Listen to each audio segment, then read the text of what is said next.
I beg my people, make we first watch this video. More we just watch this video first. I know say everybody get their opinion as to what maybe is right. Some people will say it's right, some people will say it's wrong. But when I am done expatiating on the video, you make your decision.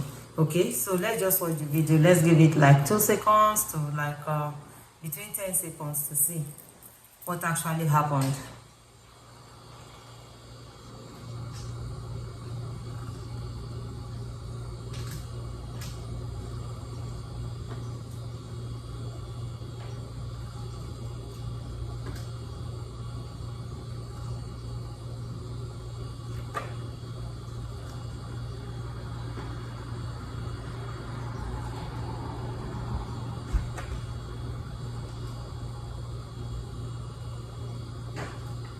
Okay, we have seen what happened with these students, how the teachers asked them to destroy their cell phone, you know, give them stones that they should start destroying their cell phone. And also, I want to believe that this happened with the consent of the parents. So it's not something that only the teachers at school did.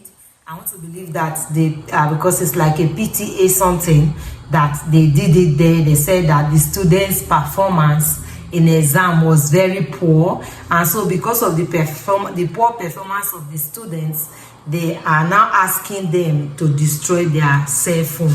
In short, this matter long. If we want really expatiate on this matter, and a very long matter. Number one, cell phone is very, very important to the education of children. It's just that most of the children don't know how to use it, you know, and I think that should be part of the duty of the teachers to let them know how to use it. There are so many educational functions that you can actually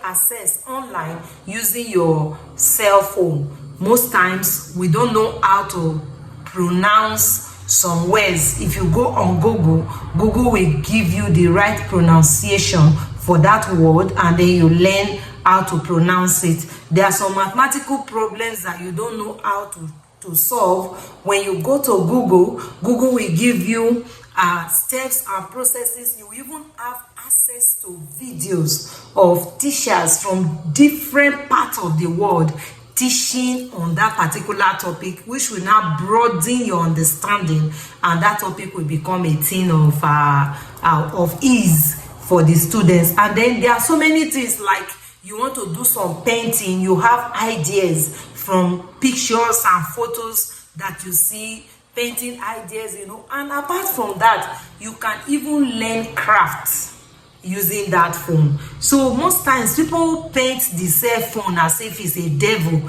that has come into this time of life to destroy our children. So because of that, everybody is like, oh, I'm against it. I've seen parents that refuse their children access to cell phone until they were done with secondary school, as in completely done. My friend, you are putting that child in darkness. It's just the truth. You know, we don't like being told the truth. Sometimes we think we know it all, and maybe they don't, or they she, may know everything. Now lie.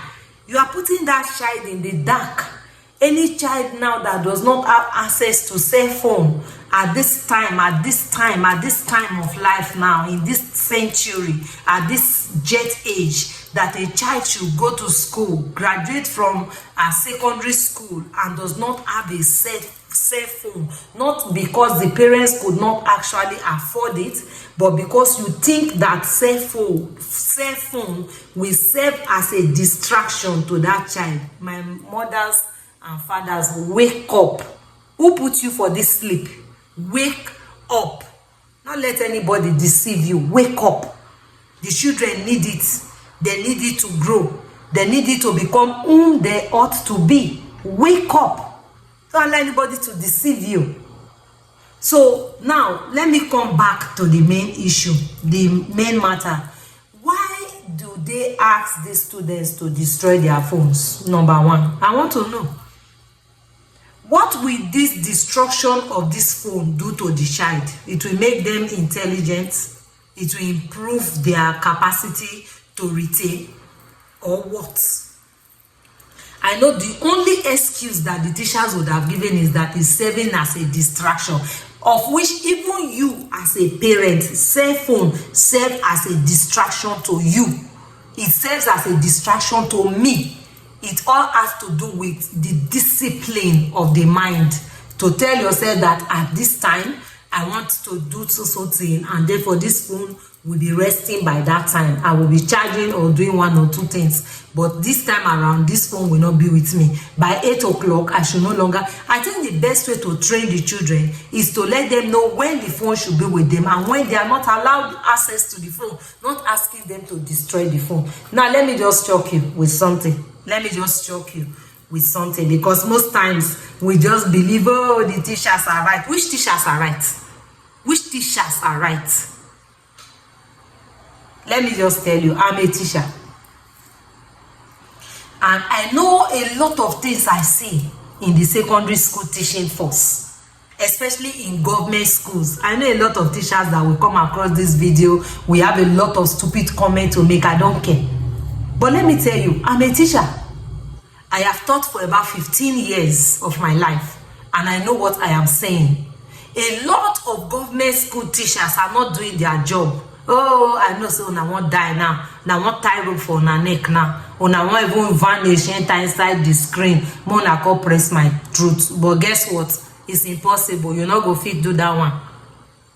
A lot of them do not teach. You know that attitude of I don't care. It's not my child. You understand? There is no extra effort. I have been in the teaching force for 15 years. So I'm not just telling stories. No extra effort to make the child understand what they are teaching. No extra effort. Look, let me tell you one thing. For a group of students, that number to fail in a school, then the teachers should be questioned. Not the students are not asking the children to break their phones. All those ones are stupid excuses. If you teach these children well, and because look, teaching is not just 2 plus 2 4 3 times 6 5 plus 3 this. It's not that one.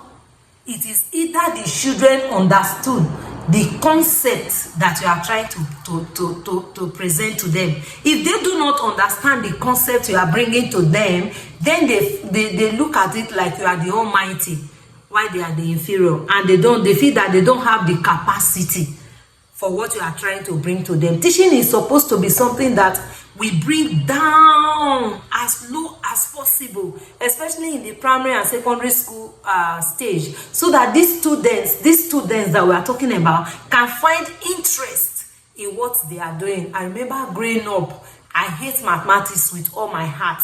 Not because I am dull. Of course, I ended up as a math teacher. So it wasn't because I was dull. But the problem was we do not have teachers that could really impart that knowledge. So that was the problem.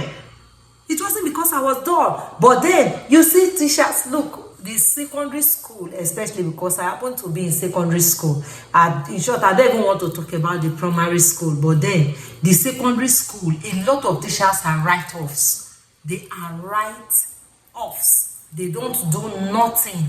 In short, by the time you are saying, oh, do you know that in the secondary school, please, I don't know go verse, but Nafi verse. Do you know that in secondary school, during the assessment period for these children to write their test or maybe their continuous assessment test, when they want to write, you will find out that in a day, the students will be writing up to 5 subjects. Who does that? 5 a day, 5. What time do you expect the child to use in reading?